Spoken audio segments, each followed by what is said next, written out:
বিসমিল্লাহির রহমানির রহিম। আসসালামু আলাইকুম। আজকে আমরা গল্পের মাধ্যমে ওয়ার্ড মিনিং জানবো, যেগুলো বিভিন্ন সময়ে BCS, bank, primary, NTRCA, medical ও বিশ্ববিদ্যালয়ে ভর্তি পরীক্ষা সহ অন্যান্য প্রতিযোগিতামূলক পরীক্ষায় বারবার আসে তেমন কিছু ওয়ার্ডের বাংলা জানবো গল্পের মাধ্যমে।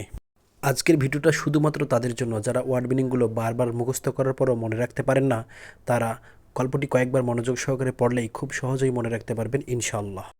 নারী বিষয়ক রিফাইনমেন্ট কমিশন আসলে নারীদের ইম্পিউডেন্স করতে এনকারেজ করেছে। এরা ইহুদিদের প্রকার লিগালিনেস অফ প্রস্টিটিউটিং চাচ্ছে, যা ইসলামে পানিশেবল ক্রাইম। তারা নিজেরাই ইসলাম জানে না, সেলফ ডিসরেসপেক্ট করছে। এদের জন্যই মোস্ট অ্যাট্রাসাস অপরাধ বাড়ছে। পর্দা সিস্টেম, হুকুম ও মানার ডিজেনারেশন যেন না হয়, সেইভাবে সংস্কার করা হোক।